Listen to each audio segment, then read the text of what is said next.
ये कहानी लगन, समर्पण, निष्ठा और साथ की है। ये कहानी जितनी मेरी है उतनी ही आपकी है। इस कहानी का जो मुख्य किरदार है वो हमारे आपके जीवन का आधार है। वो आपके लिए ज्यादा, अपने लिए कम बनी है। हाँ जी, बिल्कुल सही समझ रहे हैं आप। वो हमारे आपकी पत्नी है। वो हमारी आपकी पत्नी है।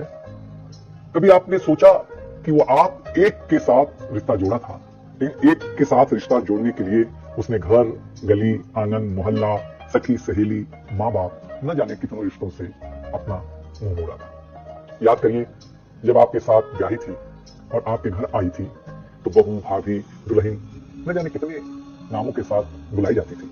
ये सुनकर के वो मन ही मन मुस्कुराई जाती थी। घर के सारे लोग उसी के भरोसे रहते थे। शायद इसीलिए अंग्रेजी में हम उसे हाउस वाइफ कहते थे। कुछ ही दिनों तक उसने दुल्हन होने का आनंद जिया।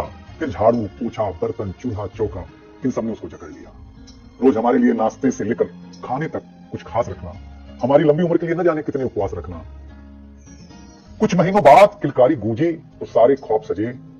वो मां बनी तो हम भी बाप बने। जैसे जैसे वो उम्र की सीढ़ियां चढ़ती गई, जैसे जैसे वो उम्र की सीढ़ियां चढ़ती गई, जवाबदारियां कुछ न कुछ रोज बढ़ती गई।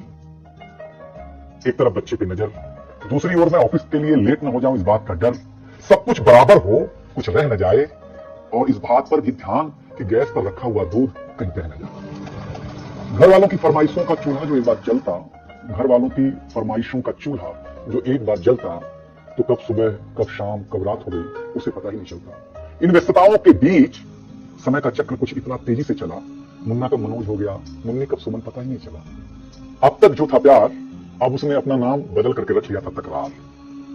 बेटी को लेकर के कहना कि कुछ ज्यादा ही मन बढ़ा रखा है, तुम्हारे प्यार ने इसको सर पे चढ़ा रखा है। अब तो वो मुझे भी देने लगी थी ताना, ऑफिस में ही रहा करो ना, 2-4 घंटे के लिए घर के आना।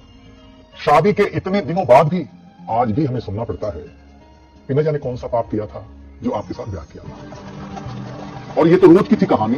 इतना जोर से कहना कि घर के सारे सदस्य सुन लें कि एक दिन बीमार होती हूं ना, तो एक दिन बीमार होने पर किसी को कोई देता नहीं है एक गिलास पानी, लेकिन जैसे ही उसे आपके तबीयत खराब होने का होता आभास, आकर के बैठ जाती थी आपके पास।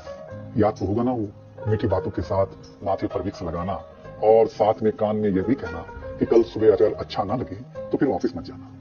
लेकिन एक दिन समय ऐसे मोड़ पर ले आता है जहां बदल जाता है जिंदगी का ताना बाना। थाली में रोटी रखते हुए उसका ये कहना कि बेटी जवान हो गई है, क्या अब लड़का भी मुझे ही ढूंढने होगा जाना। शादी तय हो जाने के बाद एक एक रुपया जोड़ना, पैसे कम पड़ने पर खुद का कंगन तोड़ना।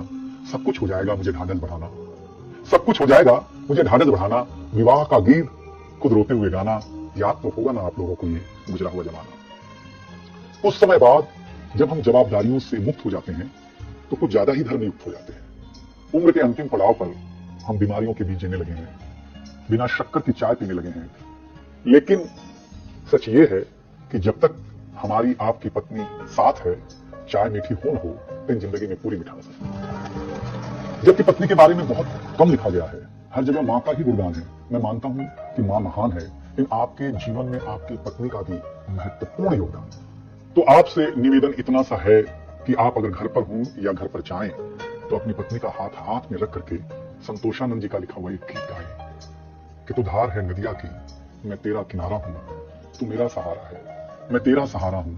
आंखों में समंदर है, आशाओं का पानी है, जिंदगी कुछ भी नहीं तेरी मेरी कहानी।